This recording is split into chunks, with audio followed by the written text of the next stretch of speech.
నిర్మాతలుగా మారిన పాత తరం హీరోయిన్లను వేళ్ల మీద లెక్క పెట్టవచ్చు. కృష్ణవేణి, భానుమతి, అంజలీదేవి, లక్ష్మీరాజ్యం, జి వరలక్ష్మి, కన్నాంబ ఇలా. అయితే వీరందరికంటే ముందు చిత్ర నిర్మాణ రంగంలోకి అడుగుపెట్టిన నటి ఒకరున్నారు. ఆవిడ పేరు దాసరి కోటిరత్నం. రంగస్థల నటిగా ఎంతో పేరు తెచ్చుకున్న కోటిరత్నం నిర్మాతగా మారి నిర్మించిన చిత్రం సతీ అనసూయ. 1935లో ఈ చిత్రం విడుదలయ్యింది. చిత్ర నిర్మాణ రంగంలో అడుగుపెట్టిన తొలి నటిగా దాసరి కోటిరత్నం తెలుగు సినిమా చరిత్రలో చోటు సంపాదించుకున్నారు. అలాగే మూడవ తరం నిర్మాతలైన అతి కొద్ది మంది హీరోయిన్లలో వాసంతి ఒకరు. నాటి హీరోయిన్లలో డిగ్రీ చదివిన నటి తనే కావడంతో సినిమా టైటిల్స్లో తన పేరు పక్కన బిఏ అని వేయమని ఆమె నిర్మాతలకు చెప్పేవారు. మంగళసూత్రం సినిమా టైటిల్స్లో ఎన్టీఆర్ బిఏ అని, వాసంతి బిఏ అని ఉంటుంది. వాసంతి అసలు పేరు లక్ష్మీరాజ్యం.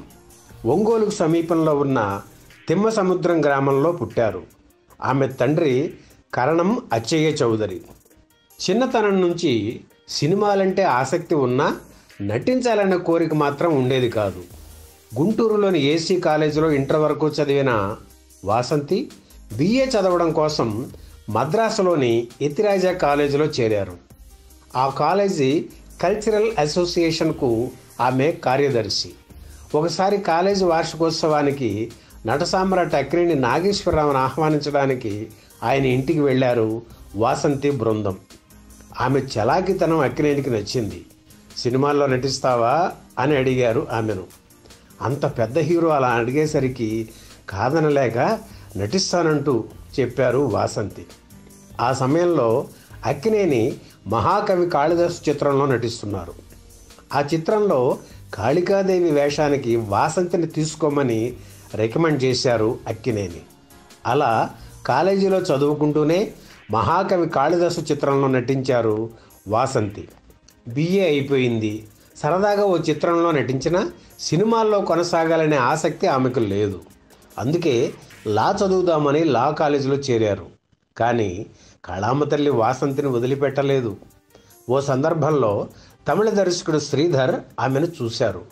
కొత్త హీరోయిన్ కోసం వెతుకుతున్న ఆయన వాసంతిని చూడగానే ఆమె తన హీరోయిన్ ఫిక్స్ అయ్యారు. కానీ వాసంతిని ఒప్పించడానికి చాలా శ్రమ పడాల్సి వచ్చింది. చివరకు తండ్రి అచ్చయ్య చౌదరి చెప్పడంతో ఆమె అంగీకరించారు.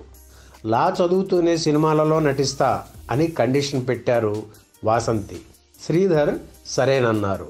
ఆ చిత్రం పేరు తెన్నిలవు. జెమినీ గణేశన్, వైజయంతిమాల జంటగా నటించిన ఈ చిత్రంలో వాసంతి కీలక పాత్ర పోషించారు. ఆ చిత్రం విరిసిన వెన్నెల పేరుతో తెలుగులోకి డబ్ అయ్యి 1961 డిసెంబర్ 6న విడుదలైంది. ఆ చిత్రం అవుట్డోర్ షూటింగ్ కోసం కాశ్మీర్ వెళ్లాల్సి వచ్చింది. దాంతో చదువుకు ఫుల్ స్టాప్ పెట్టేసి నటన మీద దృష్టి కేంద్రీకరించారు వాసంతి. ఆ తర్వాత ఆమె తెలుగులో నటించిన చిత్రం మంచి మనసులు. ఈ సినిమాలో ఆమె పాల్గొన్న మామా మామా మామా పాట బాగా పాపులర్ అయింది. ఇక అక్కడి నుంచి పునర్జన్మ, ఆత్మగౌరవం, పల్నాటి యుద్ధం, ఉయ్యాల జంపాల, మంగళసూత్రం, అనురాగం వంటి చిత్రాల్లో నటించారు వాసంతి. ఎన్టీఆర్, ఏఎన్ఆర్, కాంతారావు సరసన కొన్ని చిత్రాల్లో నటించారు. తమిళంలో భలే పాండ్యన్, ఎన్నదాన్ చిత్రాలతో పాటు కొన్ని మలయాళ చిత్రాల్లో నటించారు. అలాగే 10 కన్నడ చిత్రాల్లో కూడా నటించారు. తెలుగులో ఆమె పోషించిన పాత్రలన్నీ ఒకే మోసలో పోసినట్లుగా ఉండేవి. మరొకరి కోసం తన ప్రేమను త్యాగం చేయడమో, లేక ఏడ్చి ఏడ్చి ఆత్మహత్య చేసుకోవడమో ఇలా ఉండేవి ఆమె పాత్రలు. అప్పటికే తెలుగులో ట్రెండ్ మారింది. సెక్స్, స్టంట్ యుగం మొదలైంది. కొత్త హీరోయిన్ల రంగ ప్రవేశం, గ్లామర్ పాత్రల పెరుగుదల ఇవన్నీ వాసంతిని ఇబ్బంది పెట్టాయి. అవకాశాలు తగ్గిపోయాయి. అందుకే ఇంట్లో ఖాళీగా కూర్చోవడం ఇష్టం లేక నిర్మాతగా మారి డబ్బింగ్ చిత్రాల నిర్మాణం ప్రారంభించారు వాసంతి. మొదట ఎంజీఆర్, బి సరోజాదేవి జంటగా నటించిన పనక్కార కుటుంబం చిత్రాన్ని శ్రీమంతుల పేరుతో తెలుగులోకి డబ్ చేశారు. అయితే ఈ సినిమా విడుదలయ్యే నాటికి అంటే 1964లో డబ్బింగ్ చిత్రాలను నిషేధించాలని ఓ ఉద్యమం మొదలైంది. అటువంటి పరిస్థితుల్లో అష్టకష్టాలు పడుతూ ఆ చిత్రం డబ్బింగ్ పూర్తి చేసి విడుదల చేశారు. ఆ సినిమా తెలుగులోనూ విజయం సాధించడంతో ఎన్టీఆర్ నటించిన చిక్కడు దొరకడు, కదలడు వదలడు, గండికోట రహస్యం, అగ్గివీరుడు తదితర చిత్రాలను తమిళంలోకి డబ్ చేశారు వాసంతి. తన అభిరుచులకు అభిప్రాయాలకి అనువుగా ఉండే చిత్రాలనే ఆమె ఎంపిక చేసేవారు. తెలుగు చిత్రాలను తమిళంలోకి డబ్ చేసినప్పుడు 3-4 వేల అడుగుల నిడివి తగ్గించి తనకు తన యూనిట్ సభ్యులకు నచ్చిన తరువాతే విడుదల చేసేవారు. అందుకే ఆమె నిర్మించిన డబ్బింగ్ చిత్రాల్లో క్వాలిటీ ఉండేది. తమిళంలో మంచి డిమాండ్ ఉండేది. నేను తెలుగు అమ్మాయిని, తెలుగులో నటిగా గుర్తింపు తెచ్చుకోలేకపోయా అని వాసంతి బాధపడుతూ ఉండేవారు. అందుకే నిర్మాతగా మారి తెలుగులో సినిమాలు తీయాలని నిర్ణయించుకున్నారు. 1969లో విడుదలైన కన్యపాప చిత్రం వాసంతి దృష్టిని ఆకర్షించింది. పి మాధవన్ దర్శకత్వం వహించిన ఈ సినిమాలో ముత్తురామన్, కేఆర్ విజయ జంటగా నటించారు.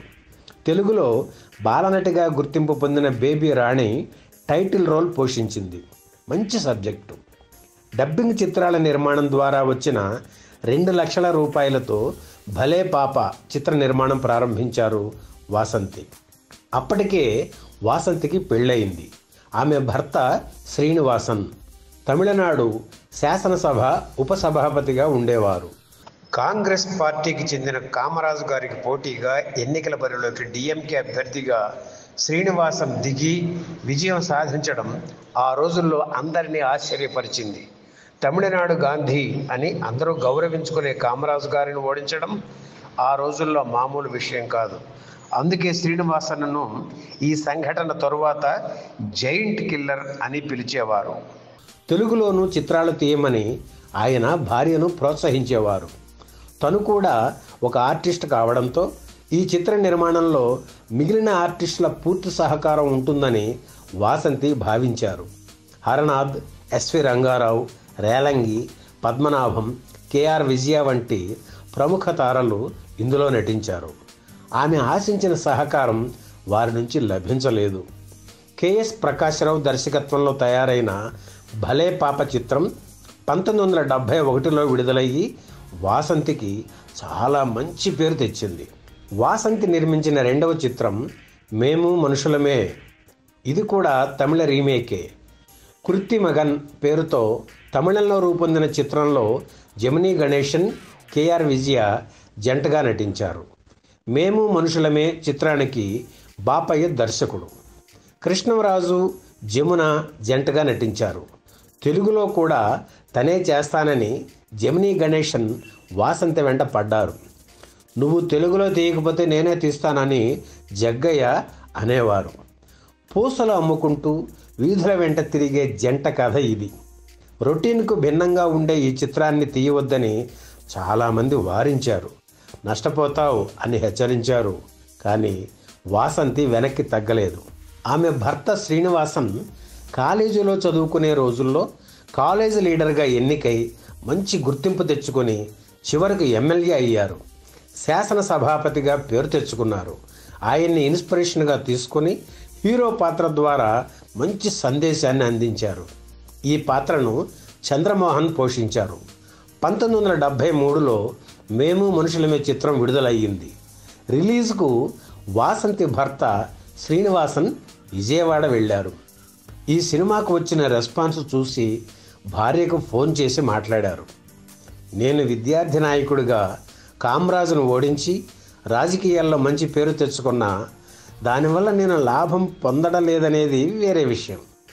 అలాగే నువ్వు కూడా లాభాలు వచ్చినా రాకపోయినా మంచి సినిమా తీసి మంచి పేరు తెచ్చుకున్నావని అభినందించారు భర్త శ్రీనివాసన్. ఆ తర్వాత దాదాపు 15 ఏళ్ల పాటు చిత్ర పరిశ్రమకు దూరంగా ఉన్నారు వాసంతి. ఆమెకు ఒకే ఒక్క కూతురు, దగ్గరుండి చదువు చెప్పించి పెద్ద చేశారు. మళ్ళీ చిత్ర నిర్మాణం మీదకు మనసు మళ్ళడంతో 1986లో మళ్ళీ చిత్ర పరిశ్రమలకు ప్రవేశించారు వాసంతి. భానుచందర్, రజని, భానుప్రియ కాంబినేషన్లో సినిమా ప్రారంభించారు. మోహన్ గాంధీ దర్శకుడు. తను మంచి మనసులు చిత్రంతో పరిచయం కావడంతో ఈ చిత్రం కూడా అదే పేరు పెట్టారు. ఈ సినిమా పెద్దగా ఆడలేదు. నటిగా, నిర్మాతగా, గృహిణిగా సంతృప్తికరమైన జీవితం గడిపిన వాసంతి బిఏ 2019లో చెన్నైలో తనువు చాలించి చదువుల సరస్వతి ఒడికి చేరుకున్నారు.